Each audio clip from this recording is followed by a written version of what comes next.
The opportunity to be back with you again here at Siesta Key because the pandemic kind of robbed 2 years of our lives, but the hurricanes didn't stop. In 2020, we did have Tropical Storm Eta, and we did have in 2021 Elsa.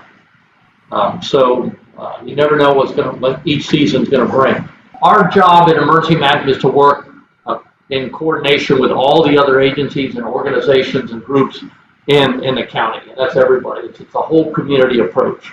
We work out of this building. It's at the end of Bay Vista near Cattleman. It's the County Emergency Operations Center.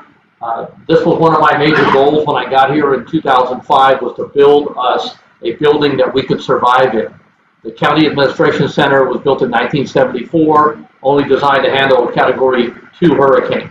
So we would have been in violation of our own evacuation orders and probably in much danger if we'd have stayed there for a major hurricane. So now we're 5 miles from the coast, built to 250 miles an hour. Your 911 center is in there 24/7, 365. This is the multi-agency coordination center that we work out of. In 2021, we had a above average season predicted, and we ended up with 21 storms. For 2022, we're looking at another above average season, but it only takes one, folks, so it doesn't matter what these numbers say. It does look like the East Coast of the United States has a higher percentage of being hit this year than the Gulf of Mexico, which is going to be a surprise to people along the eastern seaboard. This is the 5-day error cone that we see, and this is when our team begins action. And then we look at a best case, worst case, most likely scenario, and this is how we do our planning. We have to evacuate folks that live within the threat of that storm surge or wind threat. A storm surge can be devastating, and you can't get away from it. We say run from the water, hide from the wind, getting into a safe building. Our continental shelf goes out a long distance into the Gulf. That's why we have shallow water and high surge capability. The bridges can be devastated by a storm, so we want to get everybody off of the island. I know some people stayed here for Irma, and that's because we have a lot of mini meteorologists now with their smartphone that can actually see what the storm is doing. You didn't have that information in the past, but I caution you not to do that, because there could come a point where it's too late to go. And I've come across people in my previous career field with the state emergency management that did not evacuate and weren't so lucky. So don't take chances with it. We evacuated the island for Irma because we were expecting 6 to 10 feet of storm surge.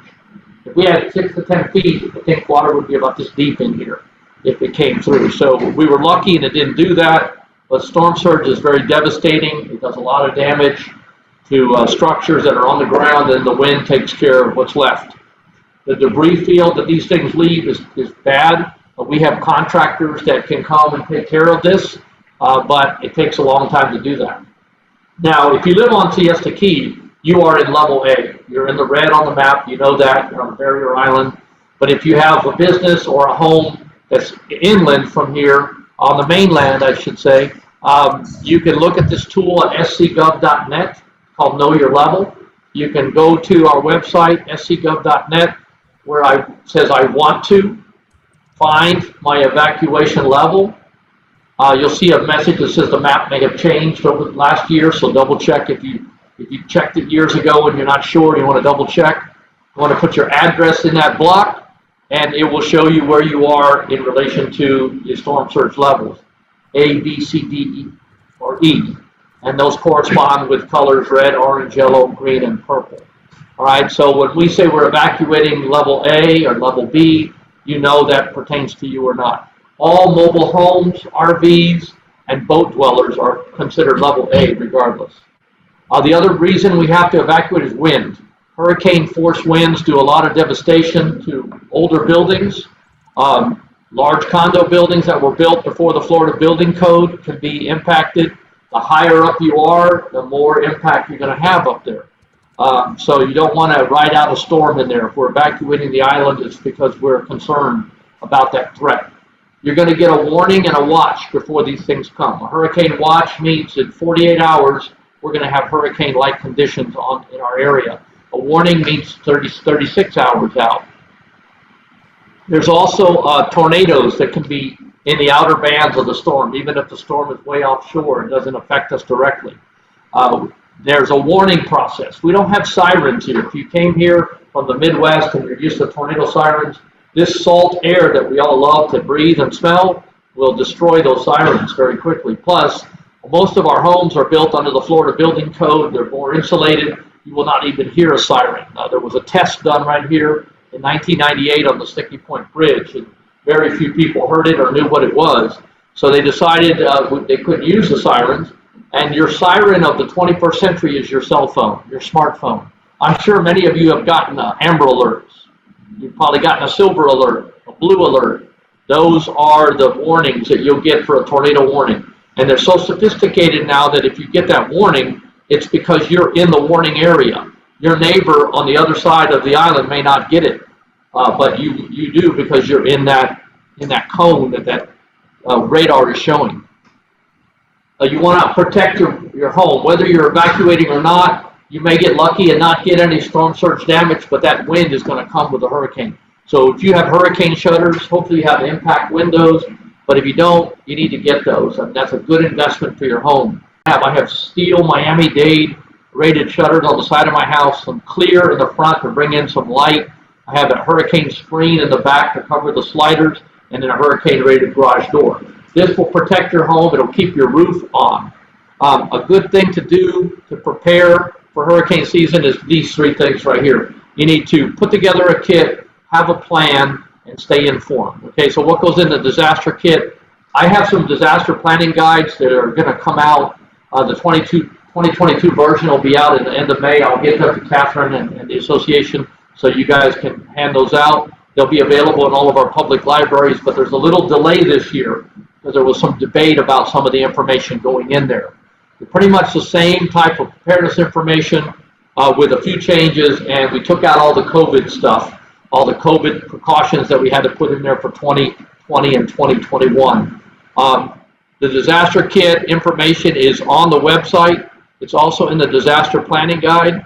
Our website, scgov.net, will have the latest information about what's happening with that storm and what we are doing as a county government to prepare you, whether evacuation shelters are open or not. We changed after Irma. Instead of opening a few at a time and growing as we needed more space, we opened 12. We have 12 now. One in Venice opened up recently. So those evacuation centers, though, are the last resort. If you can go to a friend or family member's house, you can go out of the county or to a hotel in a safe area. That's probably a better choice than going to an evacuation center. They are there for you, and they will be available. All right, you're the man. You have to decide whether you should stay or you should go, right? If you live on a barrier island, you need to go because this is going to be a mandatory evacuation area. To protect your home even more is to get a wind mitigation study done. This wind mitigation study is about $200. It will come out, they'll look at your roof, your windows, and give you a score. This can actually reduce your homeowner's insurance premium. If you decide you can't stay, again, a friend or family member's house, hotel, or leave the area. Now, I got to be honest with you, I've been telling people that live along the beach areas to make friends with somebody who lives in Lakewood Ranch. There's some very new, strong homes over there. You invite them to the beach, let them enjoy your view. When a hurricane comes, you go to their house, okay, and ride it out with them. It's a great plan, and if you can work that out, so when you're shopping, you ask everybody, you live in Lakewood Ranch? And show them your beautiful home. So we do have 12 evacuation centers. Like I said, they're all open at the same time. They're all pet friendly. Dogs and cats, no alligators or boa constrictors. Dogs and cats are welcome there. You need to bring the crate and the leash. And if you plan to do that, you need to start training your pet now. Got to get that crate, set it up, feed them in there, put their blanket in there because they get used to it, and it's a comfort area, not a punishment. If you buy the crate 2 days before the hurricane and then shove them in there, they're not going to know what's happening. But again, those evacuation centers are a lifeboat. You get 20 square feet of carpet in a protected building to lay out your air mattress, your sleeping bag. If you bring a king-size air mattress and you're by yourself, you're probably going to be asked to share. So make sure that you keep in mind that's what you're going to get. They are not back powered by generators. They are school buildings Monday through Friday, during daylight hours. So they don't have generators, so you need to bring your flashlight or lanterns in case power does go out. We have a medical needs evacuation center as well. These are for folks that are older, that have some medical issues, oxygen dependent, power dependent, need some help. They can either get themselves to one of these if they're registered, or they can register with us to be picked up at their home, and we'll take them there. Yes. I'm going to tell you that in a second, real quick.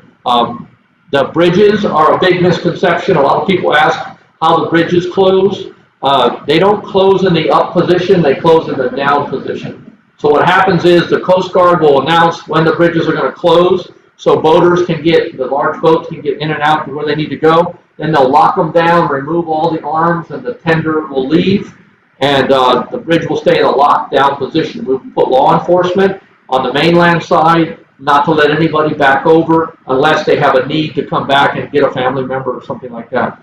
After the winds reach 45 miles an hour, we do not allow our first response vehicles to leave the station because they can be impacted by the wind. We can lose a crew member like you see here in these pictures.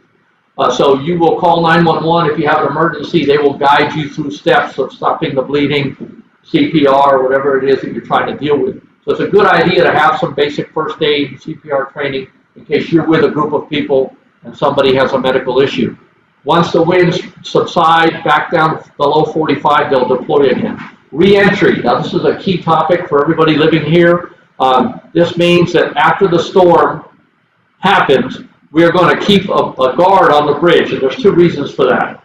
One, the water pressure and the sewer line pressure, all of it has to be brought way down before that hurricane comes. And it takes 8 hours to bring it back up. So until we bring that back up, we can't let a lot of people back on, because once you start flushing toilets or doing laundry, it's going to come out on the streets. Okay. Plus, we need to make sure that it's safe for re-entry, and then we will set up a checkpoint at the bridge. And if you're a resident or a business owner and you have proof through a photo ID or a photo ID from another state and your utility bill, something to prove you have a home or a business here, we will let you on. We're not going to let anybody else on except emergency responders. And that's the process. There's also these tags in Manatee County that they give their island communities. They issue those in advance. We do not like that policy because anybody can forge one of these and get on the island, and we like to check every person in the vehicle and give them a wristband. But if they lose their bridges in Manatee County, we will let them over to the Ringling Bridge if ours are still intact, and we'll honor their tag system, but we don't do that. Hurricane Irma taught us a lot of lessons. We did an after-action review. We came up with a transportation-dependent plan. So if you don't like to drive very far, beyond 5-10 miles to the store or whatever, and you've got to go a long distance to an evacuation center, we will set up a rally point. Obviously, there won't be any on the island. You'll have to go off the island. But we'll set up a rally point for you to park your vehicle, get on a bus, and go to an evacuation center. Also, if you don't drive at all, you can register by going to scgov.net. I want to register for transportation, and then you'll put in your address, your phone number, and your name, and we will add you to the list and make sure you're contacted and picked up with your supplies and your pet. The rally point locations will be identified through the media, and we'll have them on our website as well. Now, the medical needs question that the lady up in the front asked, you do the same thing. You go to scgov.net on our website. You go to I want to register for medical needs. And when you get to that page, you can actually click on it, fill out the form online, or you can print it, fill it out, and mail it back to us. If you don't have a computer, you don't feel comfortable doing that, you can call 861-5000, the county contact center. They will get your information. They'll mail you one. And then you fill it out with your doctor's information and everything and send it back. Once you're in the program, you'll be contacted regularly. If you need a ride, we will make transportation arrangements for you. If you can get yourself there, you're welcome to drive yourself there the day before the storm. If we have a major storm hit, we're going to do a color code system. Red means it's very bad out there. There's no emergency services. Roads are blocked. Do not travel. Yellow is there's debris, there's trees down, power lines, power outages. If you come to an intersection that's not working, you need to treat it as a four-way stop. And then green, everything's pretty much back to normal. We are going to do a lot more with the local media as far as press conferences and briefings to get more information out to you. We also have Facebook, Sarasota County Emergency Services, if you're on social media. We have Twitter, if you follow Twitter pages, SCGovEOC. All of these and our website will flip to specifically the information about that storm. So you'll be able to see it and share it with your friends on Facebook. The 2022 guide will be out, like I said, coming up in end of May. It'll be at the libraries, and I will make sure you get several hundred of them here to pass out. Also, we have Community Emergency Response Teams, or CERT. This is a training that we do with State College of Florida to get people basic first aid, CPR, things like that, putting out fires, light search and rescue, and we build these teams within community neighborhoods so that they can help their neighbors. It's a neighbor helping neighbor program. We also have this Alert Sarasota County. So if you're new here or you haven't registered for this, you go to alertsarasotacounty.com on the web and you select Sarasota County, in your case, and you will sign up with your phone number, your address, and this will get you a telephone, text, or an email notification, or all three if you want it, about anything that's happening that's an emergency situation. So we can notify you. If you're already signed up, it used to be a system called Code Red. We try to flip everybody over from Code Red onto this automatically, but you want to make sure that you have this registration, because this will tell you if there's any emergency situation happening. If the sheriff's office loses a prisoner on the road out here and he's running around in the neighborhood, they want to let you know to lock your doors, turn on your lights, don't open the door for anybody that's not in uniform.